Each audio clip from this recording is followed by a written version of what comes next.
There are some FPL players that are just essential for our Game Week 1 teams, and in today's video I'm going to reveal exactly who those players are and a few honourable mentions that could be essential by the time we get to Game Week 1. So as always, if you look forward to today's video, make sure to drop a like and of course hit that subscribe button for daily fantasy content. Enough waffling, let's get into today's video. So the first essential player is going to be Nottingham Forest's Murillo, who of course is priced at 5.5 million. Now, historically, whenever I do these sort of videos, there's no world that centre-backs will be on this list. But with the game changing and defensive contributions now being involved in the game, for those that don't know, defenders need to get 10 defensive contributions that includes the likes of clearances and tackles to get 2 points. Now, when you find a centre-back who picks this up regularly, then it's easier to predict those returns over a longer term. And I think Murillo is exactly that player. He is a defensive contributions monster. He averaged last year 10.69 per 90 minutes. So we're looking at a player here that, unless Nottingham Forest really change up their strategy, or he as a player changes up the way that he is playing, we're going to see a guy hit 2 defensive contribution points very, very regularly, which I think is a way easier way to predict points going forward than that of attacking returns. Because if we know he's averaging this each and every 90 minutes, then I think he's going to consistently hit that 4-point threshold regardless, whether it be 2 points for the 90 minutes, 2 points for the defensive contributions. And as a 4-point baseline, that is a good place to be in. I think the fixtures for Nottingham Forest also are really good. We got Brentford in the opening game, who might not have Visser alongside Mbeumo and Norgard, and of course no Thomas Frank. Palace away, I think, is a really difficult fixture. I'm not anticipating anything there, but again, if we're going into that game with maybe a baseline of 4, then happy days with Murillo. West Ham at home, I think, is okay. Of course, game week 4 is difficult, but then 5 and 6 are fantastic. So over a 6-game week period, would I be surprised if they were to keep 3 to 4 clean sheets? The answer is no in that situation. One thing as well that we need to remember is, even though defensive contributions are great, bonus points are huge in the game, and this guy was a joke last year. 18 bonus points, top for defenders, and really another reason why he's such a great pick at 5.5 million. And as I discussed, for me, with the defensive contributions being brought in, I think it makes him the most predictable Forest defender. I think Milenkovic is great. He offers much more goal threat. But actually pinpointing when he is going to score these goals is difficult. Neco Williams, I do believe, is a great alternative if you want to drop down to 5 million. I'm not against that at all.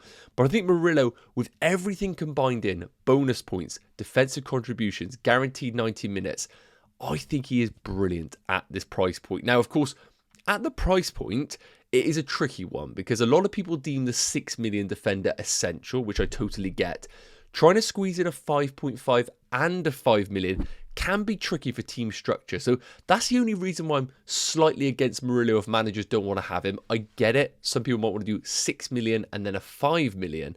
But if you can squeeze a 5.5 in, then I think Murillo is essential at this price with the fixtures and the introduction of defensive contributions. So next up is going to be Chelsea's Cole Palmer. Yes, slightly biased here being a Chelsea fan, but I still think nonetheless this is an essential player. Now, of course, slight price hike to 10.5 million, but I think that is justified.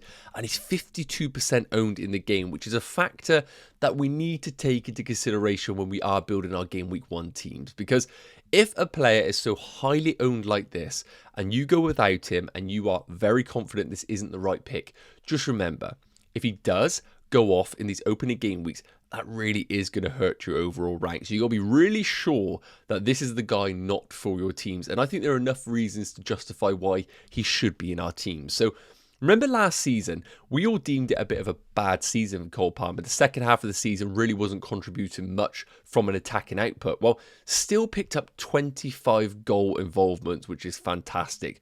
The fixtures we know for Chelsea are good. That's why people are buying them defensively and defensively. Palace at home, I'm going to say, is a banana skin game. But from an attacking perspective, I still think Chelsea have got enough to score some goals in that game. West Ham, Fulham, Brentford, Man United, Brighton. I mean, every game on paper, apart from the relegated teams that we're anticipating, is tough. It's a tough season this year. So I think that's a good fixture run for Chelsea.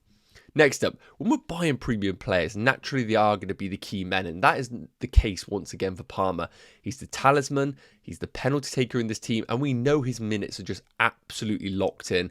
I know they've bought new players like Gittins, Xavi Simons might be coming in, but we know Palmer, whether he plays in the 10 or right wing in that system, he is going to be a 90-minute man unless he picks up some sort of injury. Now, the big thing for me for Cole Palmer, even if you're against it, is game week 3. Remember, Arsenal play up against Liverpool in game week 3. So if you have someone like a Mo Salah or you have someone like a Saka, they're not ideal captaincy picks. Now, if you're going to pivot towards an Erling Haaland, then yes, game week 3 you have an alternative. But you do have to ask the question, in game week 3, if you're not free hitting or anything, who is going to be your captain? And I think that's why, even though Fulham's not a great fixture, it is a fixture that is good enough to put the captaincy on someone that you know is very reliable on penalties, guaranteed minutes. So I think captaincy needs to come into the equation when we are considering Cole Palmer. And what I do like about him as well, even if you're against him, the price allows you to drop down to any player. So if all of a sudden Saka just looks irresistible, you drop down to him. If Bruno Fernandes is just looking like a monster in that Man United team, you drop down from Cole Palmer. I'd much rather have Palmer in my team for the opening 3 game weeks and then reassess, rather than him do fantastic in game weeks 1 and 2, for example, and then you're scrambling around in your team to change the structure because you avoided him. Now, of course, there are slight problems. The big one for me standing out is, even though Chelsea have had a really good summer winning the Club World Cup, they've now taken 3 weeks out. They're going to play Bayern Leverkusen in a friendly, and then basically they are going into their season against Crystal Palace, who themselves have had a really promising pre-season. The usual suspects are delivering: Eze, Mateta, Munoz. So I'm slightly concerned that Chelsea might come into this fixture, even though they've had a busy summer, actually a little bit undercooked going into it. So that's my one hesitation, but I still think Chelsea, regardless, are going to be hungry and they're going to be good enough to score goals over this period. And that's why I want the main man in that Chelsea team. Next up is going to be Mo Salah. Now, I get it. Probably a boring section of the video for me to include, but I also think it's worth noting the good and the bad about Mo Salah, because we have to touch on why maybe he isn't for everybody right now. And that's clearly the case. 56% owned. It's not in the 70% that we've seen some premium players over the years. So there is some hesitation regarding Mo Salah, and I think rightly so at times. So first up, the good stuff. 344 points last season. Make sure you know that he ain't going to do that again. It just isn't going to happen again. If he does, then this is one of the best ever players in the history of the Premier League. I just don't think that is a sustainable amount of points that we saw last year. So the problem with Salah is, and it's not a problem, is that 344 points is an anomaly, but even his average is better than all of the FPL players basically in the game. So even if he reverts back to the norm, he's still the standout pick in the game. So the fact he just had this season last year was just crazy. Game week 1 captain is huge. We need to make sure that in game week 1 we can put it on somebody that we trust. And with Bournemouth losing Kirkes, Huijsen and possibly Zabanye as well, it's just a position to be in where if Liverpool hit the ground running, that is a fixture that I would be scared not to have Mo Salah in. Now, of course, Bournemouth might just put up a great performance, hit them on the counter-attack, but that's more of a defensive question. From an offensive position, I don't question Liverpool scoring goals in this game personally. Maybe you have your own opinions, but I don't look at Bournemouth and think they're going to go to Anfield and put up like a resolute performance and keep them out. Now, game week 4 is a headache if you do avoid Mo Salah, because we're going to come on to game weeks 2 and 3 in a minute, but even if you think you don't want Mo Salah, what are you going to do in game week 4 when he's away against Burnley, when he has Everton at home? Yes, Everton, difficult game, but still, Palace away. I think game week 4 is a problem because there's going to be a lot of captaincies on him then. And if you've avoided him and he does incredible in game week 1, Newcastle come out the blocks quite slow with the whole Isak transfer saga, then all of a sudden you get to game week 4 and think, how do I get Mo Salah in unless I wildcard? So just be cautious of game week 4 in particular. Now, I'm bullish. I think Florian Wirtz will hit the ground running and he will be a world-class creator in this Liverpool team. So naturally, when you put in a world-class creator, someone of the Kevin De Bruyne ilk, then you're going to improve all of the players around you. So I think Mo Salah just naturally becomes an even better pick for our teams. So I think that's a huge thing that we need to consider. Similar to Cole Palmer, the ownership is monstrous, 56% owned. So just remember, if you think that Mo Salah is not a good pick for your game week 1 teams, that's absolutely fine. But just remember, if you're wrong, that ownership will kill you in these opening game weeks. So if you're going for a Haaland draft, I think Haaland is an incredible pick. But just remember, Haaland hurts you less than that of Mo Salah. And in these opening game weeks, sometimes it's better to be safe than play high risk. And that's where I'm currently landing right now with Mo Salah. Now, of course, the problem, Game week 2 and game week 3 are not good. Like, I think people are overstating how good Liverpool are. Like, would I be surprised if they beat Bournemouth, draw against Newcastle away, and maybe draw against Arsenal? 100%. I think that could easily happen. But I still look at this Liverpool team and think there are goals in this team regardless. I question Liverpool actually defensively this year. I think they might struggle at times if they especially play Frimpong and Kirkes. They put themselves in a lot of transitional periods, 1v1s, and I can see a lot of these teams hurting Liverpool, especially someone like a Semenyo in game week 1. But from a goal scoring perspective, game week 2 and game week 3 is not ideal, but I still back Mo Salah to do stuff in these respective games, and it's not enough to put me off. So all in all, for me, Mo Salah is still a lock in our game week 1 teams. The only way it changes is if Isak gets signed in the next week, and we ask the question, is a combination of Isak and Wirtz better than that of Mo Salah? So that's the question mark to have if that happens. Now, an essential forward for me that I think is just going to continue to get the ball rolling. His ownership last week was like 5%. It's now up to 12. Is going to be Ollie Watkins at 9 million. Now, I just think managers are trying to be too smart right now. People are going for Gyökeres. They're going for all these sorts of players. I just think Watkins is too good to be true at this price point and what his ownership is right now. So I might be being biased here, but I just think Ollie Watkins is such a safe and steady pick for these opening game weeks. We've got to remind ourselves, last year he got 16 goals and 8 assists. And that's in a season where he was very much in and out of that team with John Duran. We had Asensio, we had Rashford, we had Champions League football. So for him, it was a bad season and he still picked up 16 goals and 8 assists. And as I mentioned, with those 3 players now leaving Aston Villa, those minutes are guaranteed in the team. Now, I know Milan, whatever his name is playing as a forward at times during pre-season, but I don't see him taking huge minutes away from Ollie Watkins. If you're a Villa fan and I am wrong, please do let me know in the comment section, but I just don't see any reason why Watkins isn't going to be the main man in this Aston Villa team. He's already scored 3 goals in pre-season. It's just copy-paste Rodgers, Watkins, Rodgers. It's just going to be that going into this season. I see no other avenue for goals in this Villa team unless they recruit wisely in the next few weeks before game week 1. And when I trust a team like Aston Villa and the manager like Unai Emery, if he wants to win games, well, he's got to get his main man scoring goals, and he's going to be doing everything he possibly can for that to happen. The fixtures are great.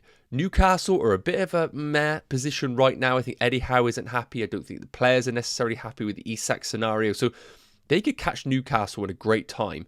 Brentford, with the players that they've sold, new manager in charge, he might get off to a rocky start. Villa could put them to the sword there.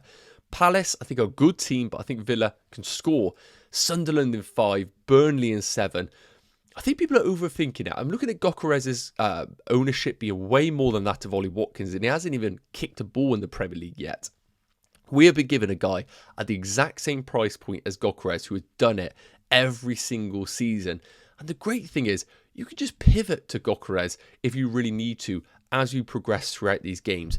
I know everyone is loving Arsenal against Leeds in game week 2, but I'd even argue Brentford away for Villa is not a bad fixture at all to counteract that Gyökeres fixture. Now, the only downside for me is that it's been a quiet transfer window for Villa, and is that one of those situations where they're one injury away from just the whole team collapsing? That is a possibility because I like what they have. I do like McGinn at times, but Tielemans is essential. I think Onana might have a bit more of a breakthrough season this year.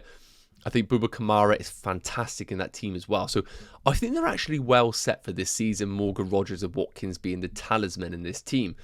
So why don't we just go for the talisman in this side who I expect to not hit the ground running, but have good fixtures? And that's why I'm so bullish on Watkins, and there's no way I'm not starting the season with him in game week 1. Now, of course, we are still under 2 weeks away from the game week 1 deadline. And even though we're doing an essential players video, I want to state that I'm not sitting here saying that you have to own these players, but I do think that they are great players for a reason and their ownerships at times justify that. So There are other group of players that are on my watch list right now that are very close to being essential, but are not there yet. And I want to tell you why they're not and what they can do to actually make it into my Game Week 1 team. And I think a lot of players have these similar players on their watch list. So just take a look at the defenders right now. As you can see, I haven't mentioned the 6 million in that first section of the video, but the two that are on my radar right now is going to be Saliba and Virgil van Dijk. Now, Gabriel would be on this list, but he hasn't actually featured for Arsenal during pre-season, so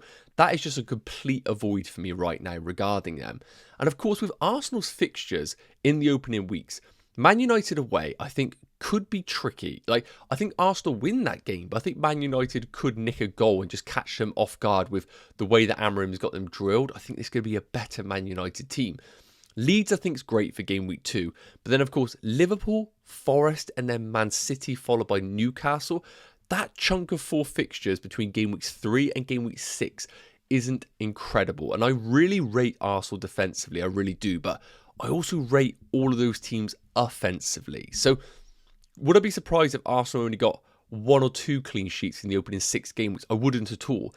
And with Saliba not necessarily being incredible on the defensive contributions, we might see a situation where he just constantly picks up 2 points. So I need to see Gabriel return first and foremost for me to even want to go to the Arsenal defence personally. And with Virgil van Dijk, for me, he's the standout 6 million defender. But again, I'm a little bit concerned what I'm seeing. I think there's good investment from Liverpool, but not necessarily defensively. Bournemouth, I think, have the players to hurt them, especially in transition. We've seen it in pre-season, Liverpool get caught out. And someone like a Semenyo is just perfectly built for that sort of situation. If Isak stays at Newcastle, that becomes a difficult game. If he moves, then I think that's a good fixture. Arsenal, always tough. But then after that, I think we could see the ball rolling with some clean sheets. So Virgil van Dijk is my standout 6 million, but I just want to see what happens with Gabriel. Esteve, very different at Burnley. For me, he's been my 4 million defender each and every week. I'm just holding that position right now because if you go for a bench boost, I think he's great at 4 million. But I also beg the question, do I want a 4 million in my team or do I want that to be 4.5? So I just need to understand what structure to go with in the team. In terms of the midfielders, now look, Florian Wirtz for me, I think is just going to be sensational. I think he's going to be incredible. I don't think Liverpool spend this money and not play him each and every game. And what I've seen in pre-season, he's just a joke. So he is like this close to being locked into my Game Week 1 team. I've had Marmoush in, but I'm just worried that Pep might change it each and every fixture. Like, we have no guarantees that Marmoush is going to be the man in those central zones. Cherki, Foden, Doku on that left-hand side. I don't know exactly what we're getting. I personally think Wirtz is going to be a world-class creator in this Liverpool team, but I'm just slightly hesitant with these fixtures, whether I could wait until game week 4 to bring him in, possibly. Rodgers, the same thing. Am I just overthinking it? I think Rodgers is just going to do really well consistently over these fixtures, and one that I think will just make it into a lot of people's teams. It's just the 7 million price bracket, 0.5 million more, is tough to squeeze in. And also in Dyer Everton, on penalties, I think he's great. The fixtures are great for Everton as well. I just want to see a little bit more in pre-season to want to go there because I think Kudus is interesting for Spurs. But again, do I think Kudus will deliver in the final third consistently? I don't know if I've seen it enough. In terms of the forwards, I want a 7.5 million forward alongside Watkins. That's almost a guarantee for me.